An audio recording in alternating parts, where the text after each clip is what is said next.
शिंदेचे वडील आपल्यासोबत फोन लाईनवर जोडले गेलेले आहेत। अक्षय शिंदेना पोलिसांची बंदूक हिसकावून गोळीबार केल्याची माहिती मिळते। तुम्हाला पोलिसांनी काही कळवलेलं आहे का? आम्ही काय म्हणतो, आरोप खोटाच आहे। त्याला पैसे देऊन त्याला मारून टाकले।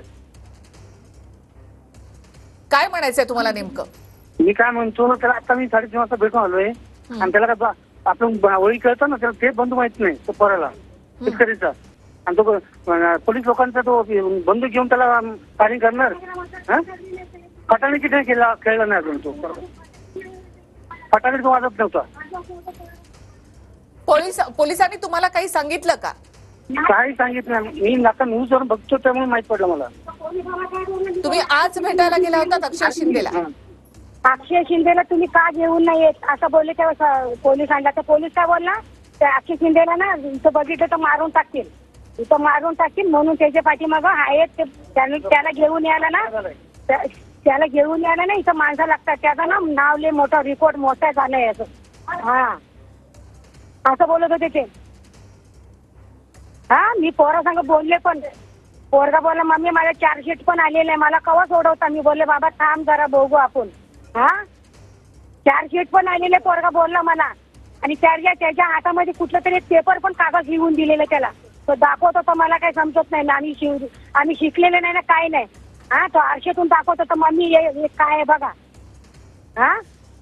पोरगा बोलला हे बघा मम्मी। मी बोलले मला बाबा मला वाचता नाही येत।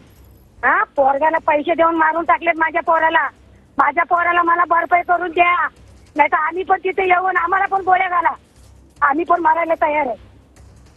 माझ्या पोराला लवकर फटाकडी नाही वाजवले, तो होळीच्या टायमाला दिवाळीच्या टायमाला एक फटाकडी नाही वाजवलं, घाबरतो तो पोरगा, माहित आहे?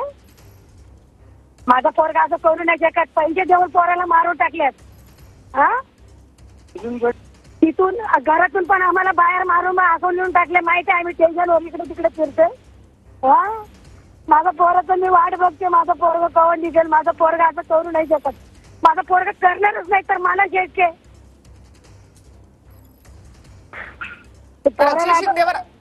अक्षय शिंदेवर अत्याचाराचा आरोप आहे आणि तो तळोजा जेलमध्ये होता, तुम्ही भेटलात त्याला?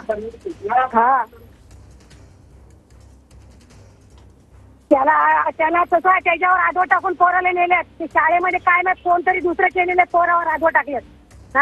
ते 12-13 तारखेपासून त्यांना माहिती शाळेमध्ये, आणि पोरगा फार 17 तारखेपर्यंत शाळेत गेलेत। मग तसं केलं तर माझं पोरगा शाळेत नाही गेलं असतं कामाला। माझा पोरगा कामालाच नाही गेलं असतं तसं केलं असतं तर। माझा पोरगा आहे ना एकदम गोळा आहे, असं कोणाचं असं काय करणार नाही माझा पोरगा। माझा पोराला गोळी टाकून मारून टाकले, तर आम्हाला पण गोळ्या टाकून तिथं मारायला पाहिजे। आम्ही येतोय तिकडे, आता कुठल्या हॉस्पिटलमध्ये टाकले ना तिथं आम्ही येतोय। माझा पोरगा एकदम गरीब आहे, माहित आहे? त्या पोराला काय एवढं म्हणजे आधी आई बाबाने असं काही घाण सवय नाही लावले त्याला कुठलं। पण त्याने पोलिसांची बंदूक हिसकावून घेतली आणि पोलिसांवर गोळीबार केला असं पोलीस म्हणतायत। शाळेत नाही काही म्हणतील, तर पोरगा तसं करत नाही। मामूली असं फटाकडी नाही वाजवत पोरगा माझा फटाकडी नाही वाजवत पोरगा। मी कामावर गेले तर रोड क्रॉस करताना पण त्याला हात धरून न्यायची मी। तो पोरगा गाड्यांना पण घाबरत होता, माझा पोरगा गाड्यांना पण घाबरायचं। आता आम्हाला पण गोळ्या टाकून मारायला पाहिजे ते लोक, आम्ही पण नाही राहणार, आम्ही पण मारणार त्याच्या बरोबरच। आम्ही एक टायमाचं काम करून खाणारे लोक, शाळेमध्ये 6 बायका आहेत तिथं आया लोक, आणि त्याच्यातल्या बायका पळून गेले, त्यांना काय नाही धरत तुम्ही लोक? बरं, अक्षय शिंदेचे कुटुंबीय या ठिकाणी प्रतिक्रिया देत होते। सेल्फ डिफेन्स मध्ये पोलिसांकडून अक्षय शिंदेवर गोळीबाराची माहिती आहे आणि यामध्ये अक्षय शिंदेचा मृत्यू झाल्याची माहिती मिळते। ठाणे क्राईम ब्रांच युनिट मध्ये 1 मध्ये अक्षयवर गुन्हा दाखल होता। अक्षय शिंदेचा पोलिसांकडून एन्काउंटर करण्यात आल्याची माहिती मिळते। क्राईम